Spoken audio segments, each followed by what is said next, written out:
हाय नमः। श्री विष्णु पुराण पंचम अंश 37वां अध्याय।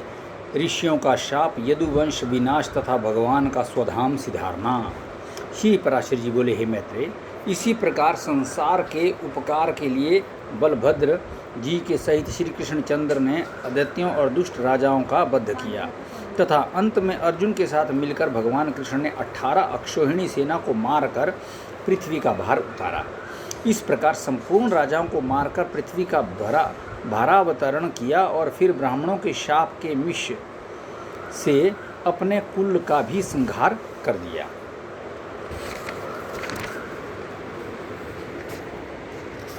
हे मुने, अंत में द्वारकापुरी को छोड़कर तथा अपने मानव शरीर को त्याग कर श्री कृष्णचंद्र ने अपने अंश बलराम, प्रद्युम्न आदि के सहित अपने विष्णुमय धाम में प्रवेश किया। श्री मैत्रेय जी बोले, हे मुने, श्री जनार्दन ने विप्र शाप के विष से किस प्रकार अपने कुल का नाश किया और अपने मानव देह को किस प्रकार छोड़ा।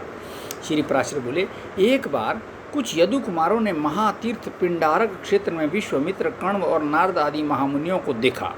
तब यौवन से उन्मत्त हुए उन बालकों ने होनहार की प्रेरणा से जाम्बती के पुत्र सांब का स्त्री वेश बनाकर उन मुनीश्वरों को प्रणाम करने के अनंतर अति नम्रता से पूछा, इस स्त्री को पुत्र की इच्छा है, हे मुनिजन, कहिए ये क्या जनेगी। श्री पराशर जी बोले, यदु कुमारों के इस प्रकार धोखा देने पर उन दिव्य ज्ञान संपन्न मुनिजनों ने कुपित होकर कहा, ये एक लोकोत्तर मुसल जनेगी जो समस्त यादवों के नाश का कारण होगा और जिससे यादवों का संपूर्ण कुल संसार में निर्मूल हो जाएगा। मुनिगण के इस प्रकार कहने पर उन कुमारों ने संपूर्ण वृतांत ज्यों का त्यों राजा उग्रसेन से कह दिया तथा सांब के पेट से एक मुसल उत्पन्न हुआ।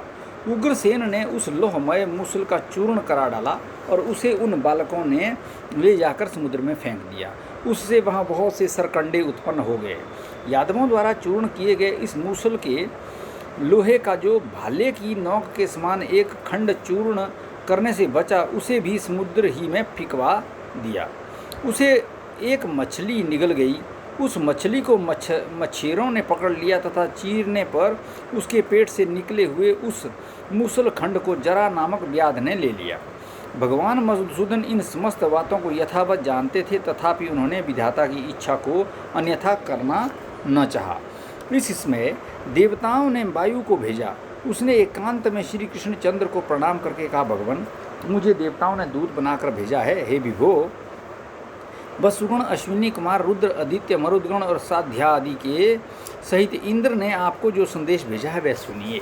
हे भगवान, देवताओं की प्रेरणा से उनके ही साथ पृथ्वी का भार उतारने के लिए अवतीर्ण हुए आपको 100 वर्ष से अधिक समय बीत चुके हैं। अब आप दुराचारी दैत्यों को मार चुके हैं और पृथ्वी का भार भी उतार चुके हैं। अतः हमारी प्रार्थना है कि अब देवगण सर्वदा स्वर्ग में ही आपसे सनात हों, अर्थात आप स्वर्ग पधार कर देवताओं को सनात करें। हे जगन्नाथ, आपको भूमंडल में पधारे हुए 100 वर्ष से अधिक हो गए हैं। अब यदि आपको पसंद आवे तो स्वर्गलोक पधारिए। हे देव, देवगण का ये भी कथन है कि यदि आपको यहीं रहना अच्छा लगे तो रहें। सेवकों का तो यही धर्म है कि स्वामी को यथासमय कर्तव्य का निवेदन कर दें। श्री भगवान बोले, हे दूत, तुम जो कुछ कहते हो वह मैं सब जानता हूँ, इसलिए अब मैंने यदुवंश के नाश का आरंभ कर दिया है। इन यादवों का संहार हुए बिना अभी तक पृथ्वी का भार हल्का नहीं हुआ है। अतः आप 7 रात्रि के भीतर इनका संहार करके पृथ्वी का भार उतारकर मैं शीघ्र ही जैसा तुम कहते हो वहीं करूँगा। जिस प्रकार ये द्वारका की भूमि मैंने समुद्र से मांगी थी, उसी प्रकार उसे लौटाकर तथा यादवों का उपसंहार कर मैं स्वर्ग में आऊँगा। अब देवराज इंद्र और देवताओं को ये समझना चाहिए कि संकर्षण के सहित मैं मनुष्य शरीर को छोड़कर स्वर्ग पहुँच ही चुका हूँ। पृथ्वी के भारभूत जो जरासंध आदि अन्य राजागण मारे गए हैं, ये यदु कुमार भी उनसे कम नहीं है। अतः तुम देवताओं से जाकर कहो कि मैं पृथ्वी के इस महाभार को उतार कर ही देवलोक का पालन करने के लिए स्वर्ग आऊँगा। श्री पराशर जी बोले, हे मैत्रेय, भगवान वासुदेव के इस प्रकार कहने पर देवदूत वायु उन्हें प्रणाम करके वहीं अपनी दिव्य गति से देवराज इंद्र के पास चले आए। भगवान ने देखा कि द्वारकापुरी में रात दिन नाश के सूचक दिव्य भौम और अंतरिक्ष संबंधी महान उत्पात हो रहे हैं। उन उत्पातों को देखकर भगवान ने यादवों से कहा, देखो ये कैसा घोर उपद्रव हो रहे हैं, चलो शीघ्र ही इनकी शांति के लिए प्रभास क्षेत्र चले। श्री पराशर बोले, कृष्णचंद्र के ऐसा कहने पर महाभागवत यादव श्रेष्ठ उद्धव ने श्री हरि को प्रणाम करके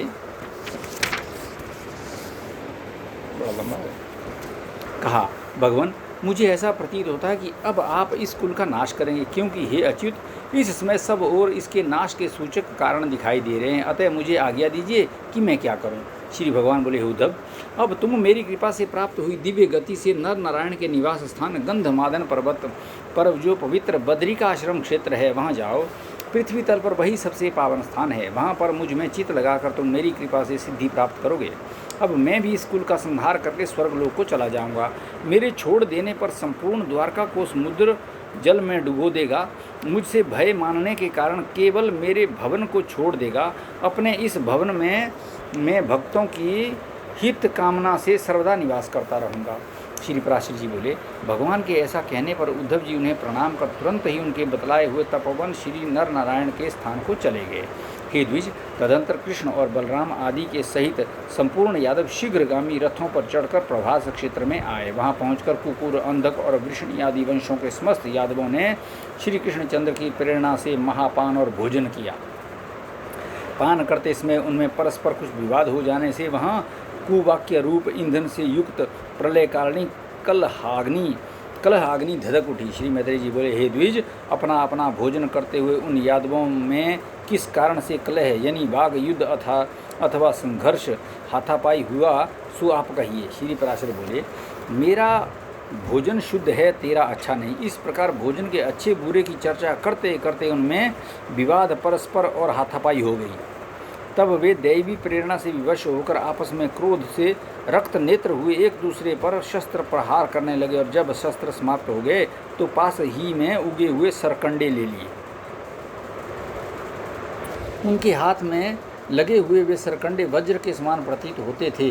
उन वज्र तुल्य सरकंडों से ही वे उस दारुण युद्ध में एक दूसरे पर प्रहार करने लगे। हे द्विज, प्रद्युम्न और सांब आदि कृष्ण पुत्र कृतवर्मा, सात्यकी और अनिरुद्ध आदि तथा पृथु, विपृथु, चारुवर्मा, चारुकर, क्रूर आदि यादवगण एक दूसरे पर एक एरका रूपी वज्रों से प्रहार करने लगे।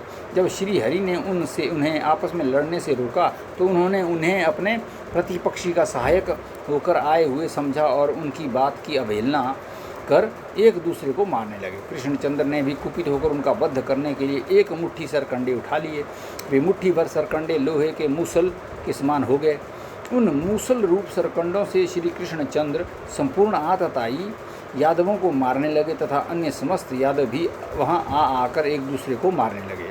हे द्विज, तदंतर भगवान कृष्णचंद्र का जैत्र नामक रथ घोड़ों से आकृष्ट हो दारुक के देखते देखते समुद्र के मध्य पथ से चला गया। इसके पश्चात भगवान के शंख, चक्र, गदा, शरंग, धनुष, तरकश और खड़ग आदि आयुध श्रीहरि की प्रदक्षिणा कर सूर्यगामी मार्ग से चल गए। हे महामुनि, एक क्षण में ही महात्मा श्री कृष्णचंद्र और उनके सारथी दारुक को छोड़कर और कोई यदुवंशी जीवित ना बचा। उन दोनों ने वहां घूमते हुए देखा कि श्री बलराम जी एक वृक्ष तले बैठे हैं और उनके मुख से एक बहुत बड़ा सर्प निकल रहा है। वह विशाल फणधारी सर्प उनके मुख से निकलकर सिद्ध और नागों से पूजित हुआ समुद्र की ओर गया। उसी समय समुद्र अर्घ्य लेकर उस महासर्प के सम्मुख उपस्थित हुआ और वह नाग श्रेष्ठों से पूजित हो समुद्र में घुस गया। इस प्रकार श्री बलराम जी का प्रयाण देखकर श्री कृष्णचंद्र ने दारुक से कहा, तुम ये सब वृत्तांत उग्रसेन और वासुदेव जी से जाकर कहो।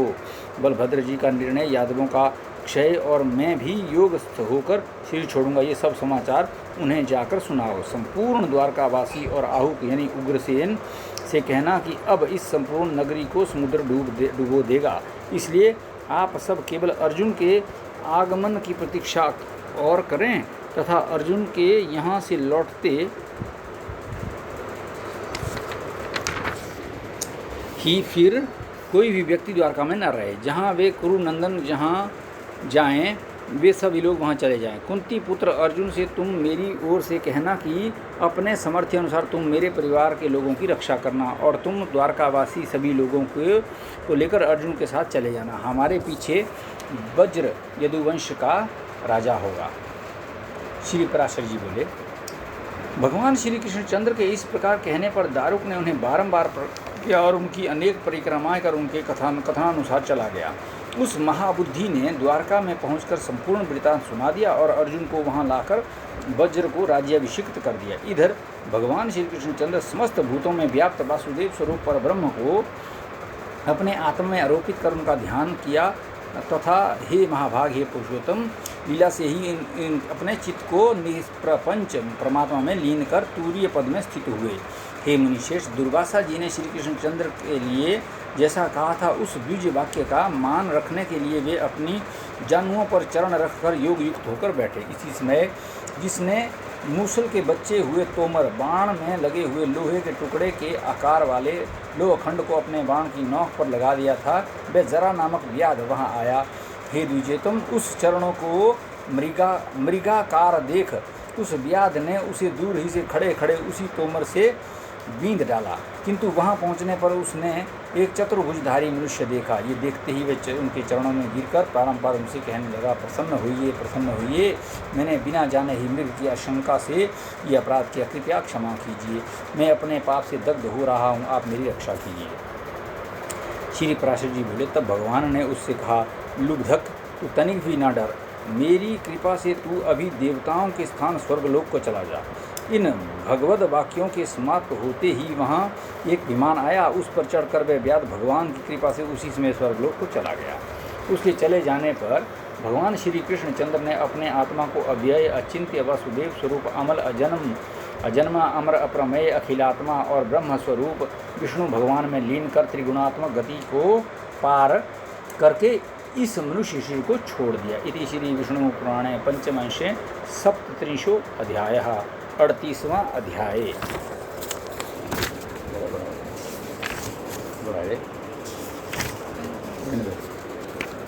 ओम विष्णु पुराणाय नमः।